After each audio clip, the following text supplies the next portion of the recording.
Hi everyone, welcome and thank you for being here. Let's jump right into it. Because I want to start with a story about one of our clients. One of our clients last year, it's called Tubble, and they want to beat the growing waiting lists for mental health here in the Netherlands, meaning that they provide psychological help through online treatments. So they give courses, people can chat, and they can video call with their psychologists. When we had the first meeting with Tubble, and well, it's not only Tubble, it happens with a lot of clients, we go into this boardroom, we have this meeting with management, we are having this big table, introducing each other. And when we ask our clients what we can do for them, they tell us, we need you to implement AI. And I get that because AI is a really, really cool technology and it has a lot of possibilities. But the question here is AI the most valuable to your organization? We don't know, right? So that's what we're going to talk about today. How to get from your digital innovation idea to real impact in your organization. My name is Eline Lubbers and I'm a digital transformation specialist at Avisi.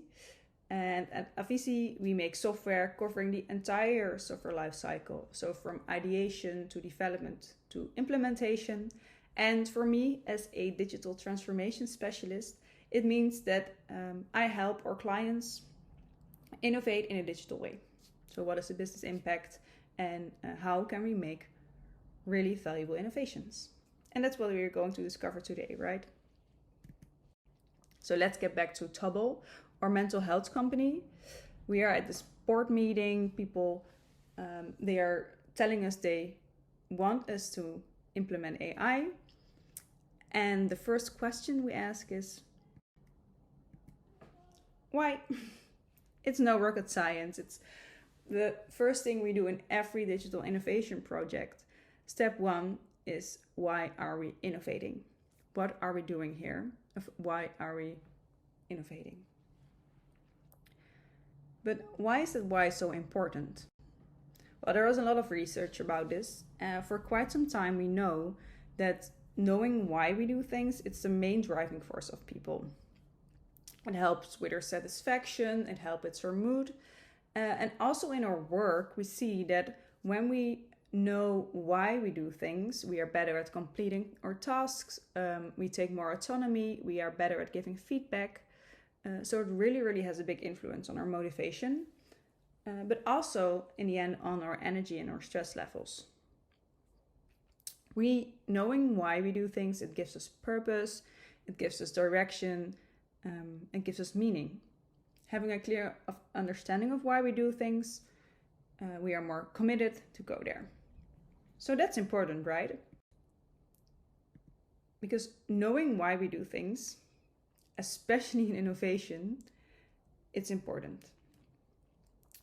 Because in innovation, there is a lot of possibilities. Everything is possible. Ideas are limitless. We think out of the box. We are like this breathing space of ridiculous ideas and we want to do everything. But every idea suits a different why. So knowing why we are innovating is essential to measure and to prioritize our ideas. So we know where we are going.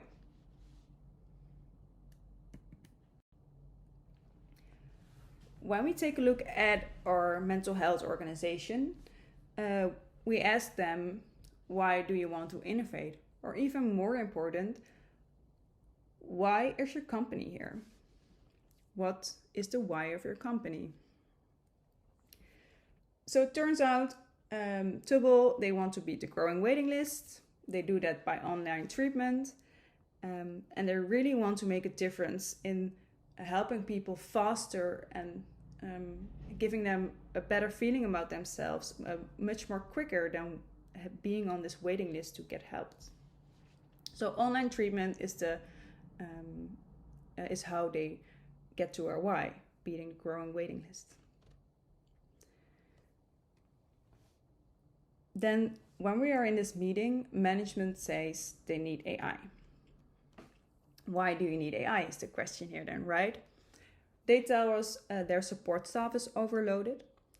And that's still a very, very broad why. Because why is your support staff overloaded? What is the underlying reason?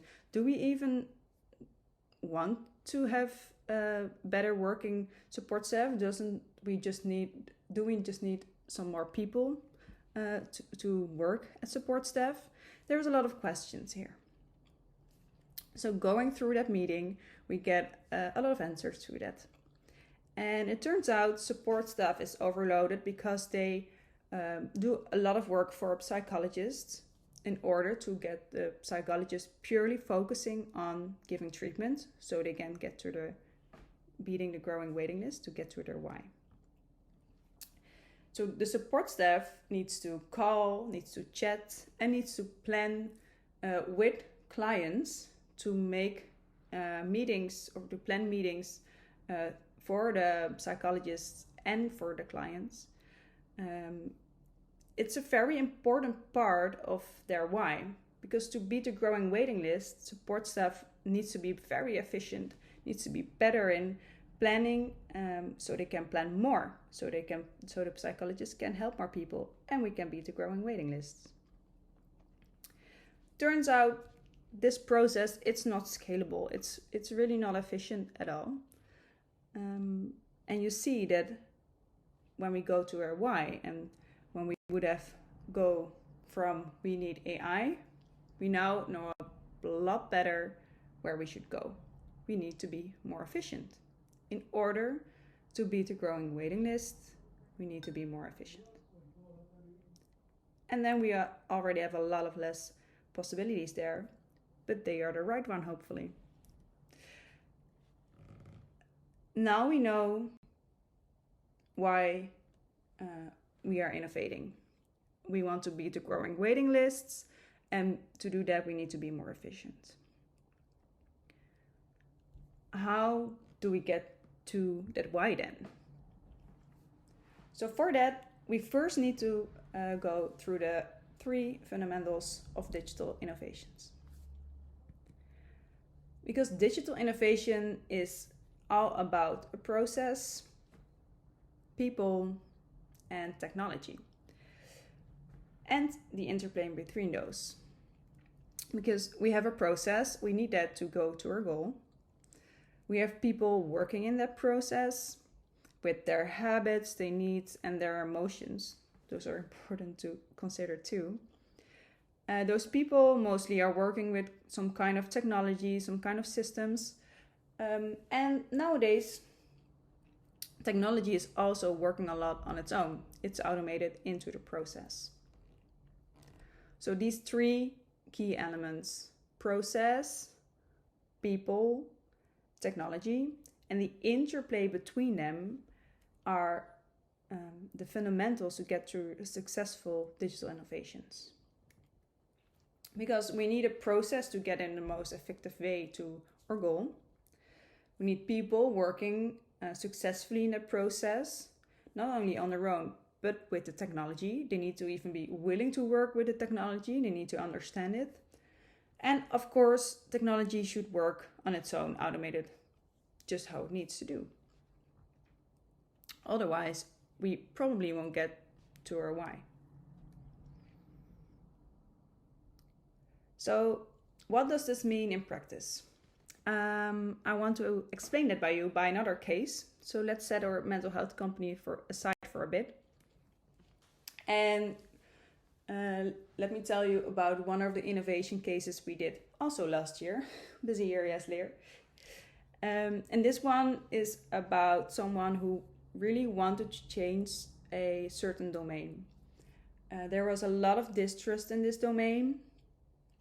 It was not transparent at all. Decision making was purely centered at one person, meaning that people didn't trust each other, and ultimately it resulted in a lot of costs. And this client really wanted a blockchain for that. he really wanted to transform this domain. Well, you can guess now, right, where we started. We first started with what is your why? Why do you want to have a blockchain first? Before we even think about how to implement it, or do we even need it? So in this case, what I said, the why was really raise the reliability in this whole domain. There was a lot of distrust, and for that we saw that decision making and payments were done by purely one party, and that's probably the cause of the distrust there. So our why was raise reliability. To do that, we needed to decentralize the process. The decision making needed to be spread by multiple parties. Well, for that, our client was right. In the end, blockchain is a really good way to do this. So to have a decentralized process, a blockchain suited really, really well. We wanted to have smart contracts into our blockchain, referring to a why that really, really would help raise reliability and have more trust. Well, now you see we miss one key element. We have a process that's decentralized. We have a blockchain as a technology, all in the way of more reliability. But in this process, in this project, we saw that to raise reliability, well, to have a decentralized decision making, everyone should have a saying. And that wasn't possible. We cannot give everyone a node, and people just don't understand this. Like, taking account the capabilities of people throughout the whole domain, we knew we could not give everyone a node in a blockchain. But still, we need those people to work, to have this idea work. So we came up with the following. We needed, at least 2 new organizations in order to have a decentralized process. So these 2 organizations would represent the people in the domain, and also they would have a node in the blockchain. So they worked really well with the blockchain technology part too. So here you see, in order to be more reliable, we wanted to raise the trust. We want to have more transparency into the domain, throughout the domain. We want to have a decentralized process. To have a decentralized process, we need at least, decision making not centralized through multiple organizations. And because we cannot have everyone have a node or have everyone have a say, and to raise the reliability even more, because we could also say, no, we don't use a blockchain. Then we were scared that the reliability wouldn't raise, because the sayings would still be in these 2 organizations. So when we have a blockchain, we have more transparency and hopefully less distrust. So the process is decentralized. We have a blockchain to help with that, and decision making is at least at 2 organizations, all to raise the reliability.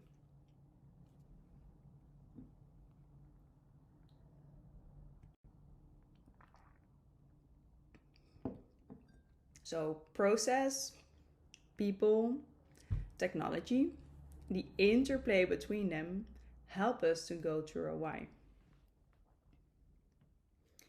So let's jump back to our mental health case then. How did that look like for them? Well, during that meeting, they said we really, really need AI, and we now know that the organizations need the support staff to be more efficient. So why is efficiency? But if we then just thought of, okay, to be more efficient, we need AI. Just do that. What is the process look like then? And what's the role of people in here? What is AI doing in the process? What is support staff doing? How is support staff working with AI? And you see, if we would have just jumped into this by purely just implementing AI, it probably wouldn't be effective, because especially the people part here, they are the ones that need to work with AI. And when we would not have listened to them, we probably would not have an impactful AI innovation. So the question here is, how can we have a more efficient process? How can people work in the process more efficient? And let's set the AI part aside for a bit. We need to know if our fundamentals are right. We need to investigate the process, we need to investigate people, and we need to investigate technology in order to get to our why. So step 1 was knowing why we do things, why we are innovating. Step 2 is how can we get to that why in all those 3 elements.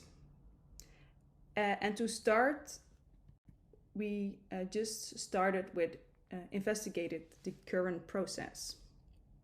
Because in order to know where we can add the most value, we need to know how everything is going, right? What is the real process? What are people working in the process, in this case support staff, really doing, really feeling? How can we motivate them being more efficient? And what is the role of technology in here? So the next step of after knowing why we do things is investigate the current process, people, and technology. We do that by talking to people, like interviewing the people who are really working into the process, not just management. Of course, we have our stakeholders and we take everyone into account. But the people who are working in the process every day, they really know what is going on. And they know what the pain points are. So we interview them, we research different technologies, not only investigating documentation, but really showing what the current landscape is now and how also systems are communicating.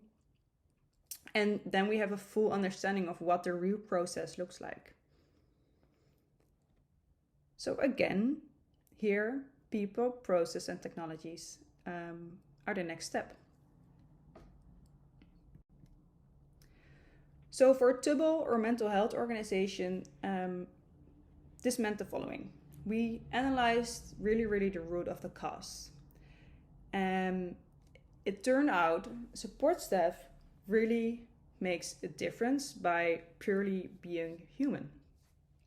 Because this is a mental health organization, and for that we need real human contact.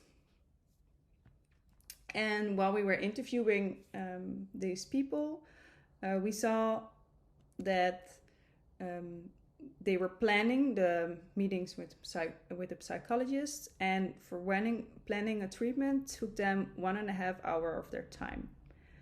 And this roughly turned out to be 30% of their time in the week, purely by planning, meaning that they could not do what they do best, helping people, and be their human touch in this whole organization, being the first human contact they had for Tubble. So they were mostly planning during their day, and they did that in 6 different systems. Well, if you know a little bit about the Dutch mental health sector, there are a lot of systems and there are not many possibilities here. So they had to plan in 6 different systems. And those tasks were mostly manual. So they had to do a lot of manual tasks, but there were also a lot of the same tasks. So copying and pasting a lot of information and a lot of, in the end, so a lot of manual tasks. Okay. So after we talk to those people and we really see what is going on now, we now know where we can add value. And it's in these are the 3 main points. To be more effective, we should just do something about this planning, reduce the planning time. We should do something with those systems because they are really effective, not efficient. And also the manual work, it really lacks the efficiency in this case.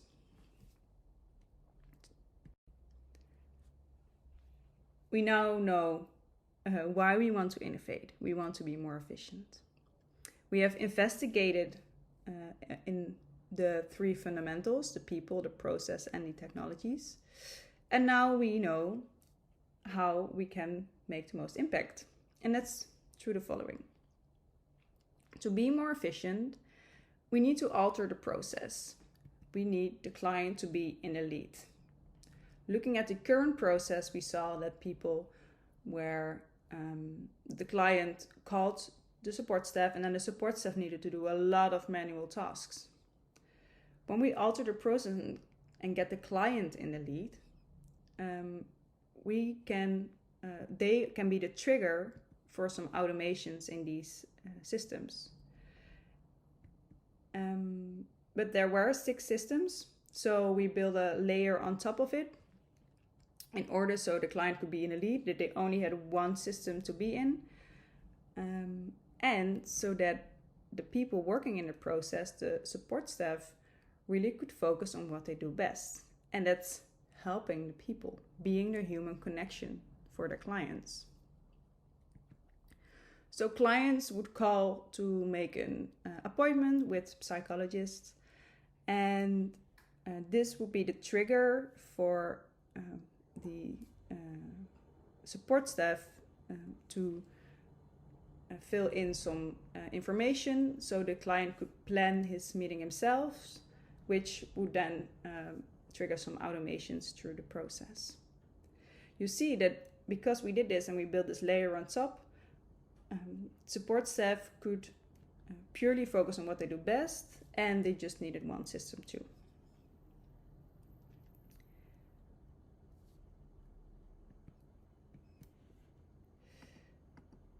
So, how do you get from your ideas to impact? Well, we need to start with our why. Why are you innovating? What is really the root of the cause of why you're not getting to your why now? That's a lot of why. So knowing why we are innovating is very, very important. Then we need to investigate our fundamentals.